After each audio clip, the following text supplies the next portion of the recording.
اعوذ باللہ من الشیطان الرجیم بسم اللہ الرحمن الرحیم اللہم صلی علی سیدنا محمد وعلی آل سیدنا محمد وبارک وسلم۔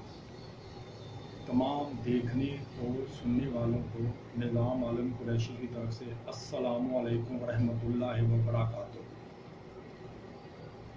آج کا جو ہمارا موضوع ہے وہ موضوع ہم نے سلیکٹ کیا ہے کہ ہمیں اللہ تعالیٰ کی محبت کو محسوس کرنا، اللہ تعالیٰ کی محبت اور شفقت کو محسوس کرنا۔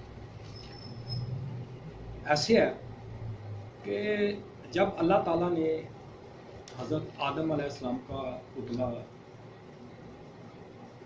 تخلیق کیا تو شیطان نے دیکھ کے اسے حسد ہوا اور اس نے اللہ تعالیٰ سے کہا کہ اس نے یہ دعویٰ کیا شیطان نے کہ وہ نسل آدم کو رائے راست سے ہٹائے گا، عقل و معرفت کی ترجیحات کو بگاڑ دے گا، انسان کو بنیادی مقاصد سے ہٹا کر دنیاوی ترجیحات کی طرف مائل کرے گا۔ تو اللہ تعالیٰ نے اس سے فرمایا کہ میں جانتا ہوں اس کی حقیقت کو اور مجھے علم ہے، تمہیں اس کا علم نہیں۔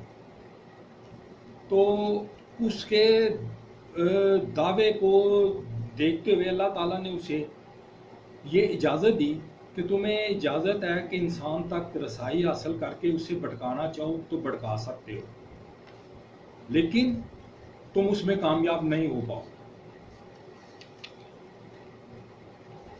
تو پھر اللہ تعالیٰ نے انسان کو یہ طاقت عطا فرمائی کہ وہ شیطان کے وار سے بچے۔ اللہ تعالیٰ نے اپنے پیغمبر اور رسول بھیجے۔ اللہ تعالیٰ نے قرآن پاک میں واضح طور پہ ہمیں ہدایت فرما دی کہ آپ نے اس راستے پہ چلنا ہے، یہ میرا راستہ ہے، اور اس راستے سے بچنا ہے، یہ شیطان کا راستہ ہے۔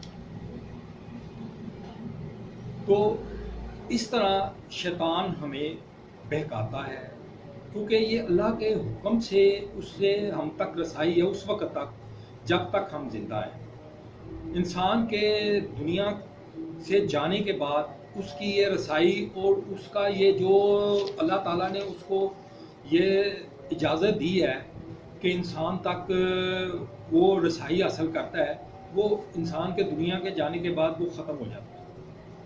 پھر بندے کا تعلق صرف اللہ کی ذات کے ساتھ جڑ جاتا ہے۔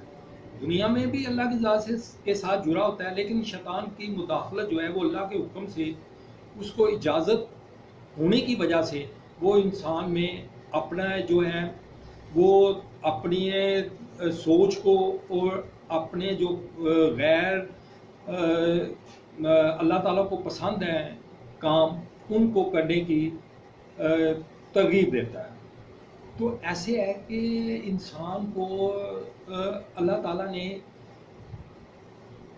اشرف المخلوقات ہے، انسان کو اللہ تعالیٰ نے اس طرح تخلیق کیا ہے کہ اللہ تعالیٰ نے اسے سب کچھ سکھایا ہے، لیکن ہم کو دنیاوی جو ترجیحات ہے اس پہ ہم الجھ جاتے ہیں۔ تو ہمیں اس سے بچنا چاہیے اور ہمیں زیادہ سے زیادہ اللہ کو یاد کرنا چاہیے۔ تو اللہ تعالیٰ فرماتے ہیں کہ تم مجھے یاد کرو میں تمہیں یاد کروں گا۔ تو اللہ کا یاد کرنا ایسے ہی ہے کہ اللہ تعالیٰ اپنے بندے کی رہنمائی فرماتے ہیں، اللہ تعالیٰ اس کو درجات کو بلند فرماتے ہیں، اللہ تعالیٰ اس کی مدد فرماتے ہیں شیطان کے مقابلے میں، اور اللہ رب العالمین رحم فرماتے ہیں۔ جب اس سے غلطی ہو جاتی ہے، گناہ ہو جاتا ہے، تو اسے ہدایت فرماتے ہیں کہ وہ معافی کی طرف پلٹتا ہے اور وہ اللہ سے رجوع کرتا ہے اور اللہ اس سے راضی ہو جاتے ہیں۔ اللہ خود فرماتے ہیں کہ غلطی کرنے کے بعد جب انسان غلطی سے پلٹ کے میری طرف آتا ہے تو میں اسے معاف فرما دیتا ہوں اور میں اس سے راضی ہو جاتا ہوں۔ اس لیے ہمیں اس بات کو دیکھنا چاہیے کہ اللہ تعالیٰ ہم سے کتنی زیادہ محبت کرتے ہیں۔ ہمیں اللہ کی محبت کو محسوس کرنا چاہیے. ہم اللہ کی محبت کو اسی وقت محسوس کریں گے جب ہم اپنی غلطیوں اور شیطان کے بہکاوے میں آ کے اپنے گناہوں کو ہم دیکھیں گے، اس پہ غور و فکر کریں گے، اس پہ نظر ثانی کریں گے. ہمارے چینل کو سبسکرائب کر لیں اور بیل آئیکن پہ کلک کر دیں تاکہ ہمارے آنے والی ہر ویڈیو کا نوٹیفیکیشن آپ تک پہنچ سکے. اور اللہ تعالیٰ کے حضور دعا ہے کہ اللہ تعالیٰ وطن پاکستان کی خیر فرمائے اور سیلاب میں جو بے گھر ہو گئے ہیں اللہ تعالیٰ ان کی غیبی مدد فرمائے اور ان کے گھروں میں آباد ہونے میں ان کے لیے آسانیاں پیدا فرمائے. اللہ تعالیٰ ہم سب کو مرض سے قرض سے محفوظ فرمائیں. جس پہ قرض کا بوجھ ہے، بیٹیوں کی شادیوں کا بوجھ ہے، اللہ تعالیٰ ان میں آسانیاں پیدا فرمائیں. اور اللہ رب العالمین ہمیں ایسا عمل، ایسی عبادت کی توفیق عطا فرمائے جس سے اللہ تعالیٰ راضی ہو جائے. اللہ تعالیٰ ہمارے فوت شدگان کو جنت میں اعلیٰ مقام عطا فرمائے، ان کے ساتھ رحم کا معاملہ فرمائے اور ان کو نبی آخر الزمان صلی اللہ علیہ وآلہ وسلم کا دیدار عطا فرمائیں اور ان کی مغفرت فرمائیں. اللہ رب العالمین تنگ دستوں کی تنگ دستیاں دور فرمائیں، بے روزگاروں کو نیک اور حلال روزگار عطا فرمائیں اور اللہ رب العالمین ہم سب کے لیے آسانیاں پیدا فرمائیں. اور اللہ رب العالمین ہمیں شیطان کے شر سے محفوظ فرمائیں، دشمنوں سے محفوظ فرمائیں، آفات بلیات حادثات نظر بد بیماریاں پریشانیوں اور مصیبتوں سے محفوظ فرمائیں. اللہ تعالیٰ قیامت تک آنے والے تمام فتنوں سے محفوظ فرمائیں. اللہ رب العالمین دجال کے فتنے سے محفوظ فرمائے تو تمام امت محمد صلی اللہ علیہ وآلہ وسلم کو.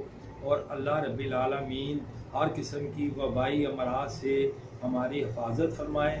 اور جو گھروں میں ہاسپٹلوں میں بیمار ہیں اللہ تعالیٰ ان کو صحت کاملہ عاجلہ عطا فرمائے.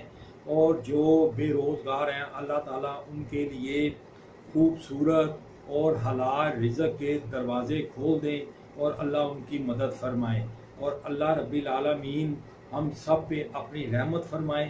اللہ رب العالمین دنیا اور آخرت میں اپنی رحمت کا سایہ ہم پر فرمائے. اللہم صلی علی سیدنا محمد وعلی آل سیدنا محمد وبارک وسلم. لا الہ الا اللہ محمد رسول اللہ.